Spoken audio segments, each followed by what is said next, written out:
ሰላም ጤና ይስጥልን በኢሳት የተለያዩ መረጃዎችን ወደ እናንተ ይዘን ቀርበናል። የአዲስ አበባ ከተማ አስተዳደር በ8 ክፍለ ከተሞች በርካታ ቦታዎችን በሊዝ በጨረታ መልክ ለሽያጭ አቀረበ።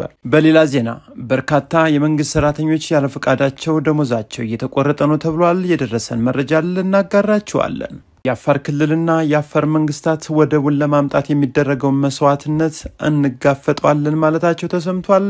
ሙሉ መረጃውን ታደምጣላችሁ። በመቀጠልም የኢትዮጵያ አየር ኃይል የትኛውንም ግዳጅ ለመፈጸም በተጠንቀቅ ላይ ዝግጁ መሆኑንም ተነገረ። በሌላ ዜና የ12 ዓመቷን ህፃን አስገድዶ የደፈረው የኤችአይቪ ኤድስ ታማሚ በጽኑ እስራት መቀጣቱ ተነግሯል። ሌላኛው ደግሞ የምስራች ዜና ተሰምቷል። ወደ ሀገር ውስጥ እንዳይገቡ ታግደው የቆዩ የቻይና ሰራሽ ተሽከርካሪዎች ወደ ኢትዮጵያ እንዲገቡ ፍቃድ አግኝተዋል። አብራችሁን ስትቆዩ እነዚህን እንዲሁም ሌሎችን መረጃዎች ታደምጣላችሁ። መልካም ቆይታ። ወደ ዝርዝር መረጃዎቹ አምርተናል። በቅድሚያም በተለያዩ አካባቢ የሚገኙ የመንግስት ሰራተኞች ደሞዛቸው ላይ ገንዘብ እየተቆረጠ መሆኑ ተሰምቷል። ከፈቃዳቸው ውጭም በተለያዩ አካባቢ የሚሰሩ የመንግስት ሰራተኞች ደሞዛቸው ላይ እየተቆረጠ እንደሚደርሳቸው ነው የተነገረው።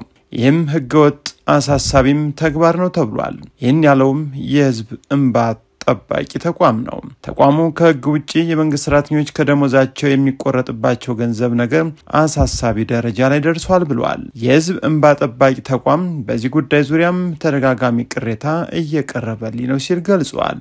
ከቅርብ ጊዜ ወዲህም በሲዳማ ክልል በተለያዩ ወረዳዎች ያሉ መምህራን፣ ጤና ባለሙያዎችና ሌሎች ሰራተኞችም ፈቃዳቸውን ሳይጠይቁ ከደሞዛቸው ላይ ገንዘብ እየተቆረጠባቸው መሆኑንም ነግረውኛል ብሏል። በተመሳሳይም በደቡብ ምዕራብ ኢትዮጵያ ክልል ዳዋሮ ዞን በተለያዩ ወረዳዎች የሚሰሩ መምህራን ተመሳሳይ ጥያቄዎች ማቅረባቸው ተነግሯል። ይህም የችግሩን አሳሳቢ ደረጃ ላይ መድረስ ያሳያል ብሏል የህዝብ እንባ ጠባቂ ተቋም መግለጫ። ማንኛውም የመንግስት ሰራተኛ ስምምነቱን በጽሁፍ ሲገልጽ በፍርድ ቤት ትዕዛዝ ወይም በህግ በተደነገገው መሰረት ካልሆነም ደሞዙን መቁረጥም ሆነ መያዝ እንደማይችል ሊታወቅ ይገባል ብሏል። ችግሩ አለ ተብሎ ቅሬታ በቀረበባቸው አካባቢዎችም አስቸኳይ እርምት ሊደረግ ይገባል ሲል የህዝብ እንባ ጠባቂ ተቋም አሳስቧል። በሌላ ዜና እጅግ በጣም አሳዛኝ ልብን የሚሰብር መረጃ ተሰምቷል። የ12 ዓመቷን ህፃን አስገድዶ የደፈረው የኤችአይቪ ታማሚ በጽኑ እስራት መቀጣቱ ተነገረም። 12 ዓመት ህፃን ልጅ ላይ የግብረ ስጋ ግንኙነት ድፍረት ወንጀል የፈጸመው የ65 ዓመት አዛውንት የ23 ዓመት ጽኑ እስራትም ተፈርዶበታል ተብሏል። ግለሰቡ የኤችአይቪ ኤድስ ታማሚና መድኃኒትም ተጠቃሚ እንደነበር ተሰምቷል። በሲዳማ ክልል ማዕከላዊ ሲዳማ ዞን የይርጋለም ከተማ አስተዳደር የ12 ዓመት ህፃን ልጅ ላይ የግብረ ስጋ ድፍረት ወንጀል የፈጸመው የ65 ዓመት ግለሰብ የ23 ዓመት ከ6 ወር ጽኑ እስራት ተፈርዶበታል። የከተማው ፖሊስ አዛዥ ኢንስፔክተር ደግነት ደስታም ለቲክቫ ኢትዮጵያ እንደገለጹ የከተማው ነዋሪ የሆነው አቶ ናስር ኑር የተባለው የ65 ዓመት ግለሰብ ነሐሴ 6 ቀን 12 2017 ዓ.ም በከተማው 06 ቀበሌ የ12 ዓመት ታዳጊ ላይ የግብረ ስጋ ድፍረት መፈጸሙን የሚገልጽ መስረጃም ለፖሊስ ይመጣል። ፖሊስም ጉዳዩን ከፍትህ መዋቅር ጋር በመመርመር በሰውና በሕክምና ማስረጃ በማጣራት ለከተማው አቃቢ ጋዝ ተላልፏል። በምርመራና ማስረጃ በማሰባሰብ ሂደትም ግለሰቡ ይህን አስነዋሪ ድርጊት ከመፈጸሙን ባሻገር የኤችአይቪ ኤድስ ታማሚ እንደሆነና ራሱን አውቆ የመድኃኒት ተጠቃሚ እንደነበር ማወቅ መቻሉን አዛዡ ገልጸዋል። ጉዳዩን የያዘው የይርጋለም ከተማ አስተዳደር አቃቤ ሕግም በተከሳሹ ላይ ያቀረበውን የክስ መዝገብ ሲያጣራ የቆየው የከተማ አስተዳደሩ መጀመሪያ ደረጃ ፍርድ ቤት ተከሳሹን ጥፋተኛ ነህ በማለት ተከሳሹ እንዲከላከል ቢጠየቅም መከላከል አልቻለም። እንዲሁም የኤችአይቪ ኤድስ ታማሚ መሆኑን እያወቀ በታዳጊዋ ላይ በፈጸመው አስነዋሪ ድፍረትና ጥፋት በማክበድ በቀን 4/2/2018 በዋለው ችሎትም ተከሳሹን በ23 ዓመት ከ6 ወር ጽኑ እስራት እንዲቀጣ ተወስኗል። በሌላ ዜና የኢትዮጵያ አየር ኃይል የትኛውንም ግዳጅ ለመፈጸም በተጠንቀቅ ዝግጁ ሆኗል ተባለ። በአንጻሩም ኤርትራም አዳዲስ አዋጆችን በማውጣት ላይ ትገኛለች ተብሏል። የኢትዮጵያ አየር ኃይል የሚሰጠው ማንኛውንም ግዳጅ ለመፈጸም በላቀ የዝግጁነት ደረጃ ላይ ይገኛል ያሉት የኢፌዴሪ አየር ኃይል ዋና አዛዥ ሌተናል ጄኔራል ይልማ መርዳሳ ናቸው። የአየር ኃይል ምክትል አዛዥ ለአየር ኦፕሬሽን በግዳጅ አፈጻጸም ከፍተኛ አስተዋጽኦ ላበረከቱ ክፍሎችም እውቅና ሰጥቷል። ሌተናል ጄኔራል ይልማ መርዳሳ በዚህም ወቅት ተቋሙ የሚሰጠውን ተልዕኮና ግዳጅ ለመፈጸም በከፍተኛ የዝግጁነት አቅም ላይ እንደሚገኝ አረጋግጠዋል።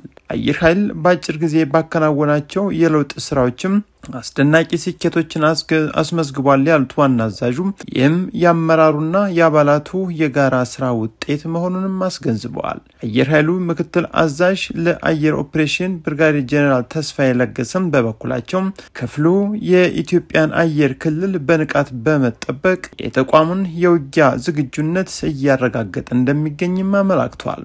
ኤርትራም አስቸኳይ ጊዜ አዋጆችን በማወጅ ላይ እንደምትገኝ ተነግሯል። ታዲያ ኤርትራ መንግስት በኤርትራ ውስጥ የሚገኙ ወጣቶች በአካባቢው ተረጋግተው እንዲጠብቁም እንዲሁም ከውጭ የሚገቡ ማንኛውንም የነዳጅ ምርቶችን ጨምሮ በቁጠባና በጥንቃቄ እንዲጠቀሙ በተጨማሪም ከዋና ከተማ ወደ ተለያዩ አካባቢ የሚጓዙ የህዝብ ተሽከርካሪዎችም ባሉበት እንዲቆሙ ማዘዙን ተገልጿል።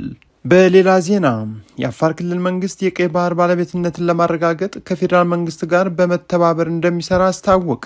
ቀይ ባህር ከአፋር ክልል 60 ኪሎ ሜትር ርቀት ላይ የሚገኝና በታሪክም የኢትዮጵያ አካል በመሆን የባህሩን ባለቤትነት ለማረጋገጥ ከፌደራል መንግስት ጋር በመተባበር እንደሚሰራ የክልሉ መንግስት ኮሚኒኬሽን ቢሮ አስታወቀ። የቢሮው ኃላፊ መሐመድ አሊ በታሪክ የኛ የነበረውን ቀይ ባህርን ባለቤትነት በሰላማዊ መንገድና አስፈላጊውን መስዋዕትነት በመክፈል ኢትዮጵያ የባህር በር የሌላት ሀገር እንዳትሆን በትኩረት እንሰራለን ሲሉ ተናግረዋል። ኢትዮጵያ ለዘመናት የቀይ ባህር ባለቤት እንደሆነች የተለያዩ መረጃዎች እንዳሉና ቀይ ባህር ከኢትዮጵያ እጅ የወጣበትም ከ27 ዓመት በፊት መሆኑን አንስተው የኢትዮጵያ መንግስት ለማስመለስ በሚያደርገው ጥረት ሁሉ የአፋር ህዝብና መንግስት ከጎኑ መሆኑን ገልጿል። የአፋር ህዝብም ኢትዮጵያ የቀይ ባህር ኮሪደርን የምታገኝበት ኮሪደር መሆኑን የገለጹት ኃላፊው የባህር በር ጥያቄው በአጭርና በረጅም ጊዜ መሳካቱም አይቀርም ሲሉ ጠቁመዋል። የባህር በር ጥያቄ ሀገራዊ አጀንዳ ከመሆኑም ባለፈ ዓለም አቀፋዊ አጀንዳ የተደረገበት ወቅትም በመሆኑም ተፎካካሪ ፓርቲዎች ለሀገር ጥቅም በመተባበር የኢትዮጵያን መንግስት በወደብ ጉዳይ ላይ በሚያደርገው ጥረት ከጎኑ መቆም አለባቸው ሲልም ተናግረዋል። ሰላም ታስቀድማለች፣ ድህነትን ትፋለማለች፣ መውጫ መግቢያ በሯን ታበጃለች። ይህ አይቀሬ ጉዳይ መሆኑንም ተገንዝበው ወንድምቶቻችን በፈጠነ ጊዜ ለድርድር ራሳቸውንም ዝግጁ ማድረግ አለባቸው ብለዋል። ፕሬዝዳንት ታዬ አጽቀሥላሴም በ80ኛው የተባበሩት መንግስታት ጠቅላላ ጉባኤ ላይ ባደረጉት ንግግር ኢትዮጵያ በቀይ ባህርና በህንድ ውቅያኖስ ዳርቻ ለሚገኙ ሁሉም ሀገራት እኩል ልማትና ደህንነትን ለማረጋገጥ ሁሉን አቀፍ አካሄድ እንደምትከተል በመግለጽ ህጋዊ የፖሊሲ ግቧን በዲፕሎማሲያዊና በሰላማዊ ተሳትፎ እንድታስቀጥል ለዓለም መንግስታት ማስታወቃቸው ይታወሳል። በተጨማሪም ፕሬዝዳንቱ በ6ኛው የፌዴራል ህዝብ ተወካዮች ምክር ቤት እና የፌዴሬሽን ምክር ቤት 5ኛ ዓመት የሥራ ዘመን መክፈቻ ስነ ስርዓት ላይ ባደረጉት ንግግር ኢትዮጵያ በአባይ ግድብና በቀይ ባህር እንደመገኘቷ እጣፋንታዋና መጻኢ ዕድሏም ከሁለቱ ውሃዎች ጋር በእጅጉ የተቆራኘ ነው ሲሉ ገልጸው ነበር። ሀገሪቱ ካላት ጂኦግራፊያዊ፣ ታሪካዊ፣ ኢኮኖሚያዊና ዳራ አንጻር የጋራ ልማትን ለማጠናከር ሰላማዊ እድሎችን የሚፈጥር በጋራ ጥቅምና አጋርነት መርህ ላይ የተመሰረተ የባህር ዳርቻን የማረጋገጥ ውይይት መጀመሯን የገለጹት ፕሬዝዳንቱ ታዬም ይህም አጀንዳ በዓለም አቀፍ ደረጃ ከጊዜ ወደ ጊዜ ትኩረት እየሳበ መምጣቱን መግለጻቸው አይዘነጋም። ወደ ቀጣዩ መረጃችን ስናመራ አስደሳች የምስራች ዜና ተሰምቷል።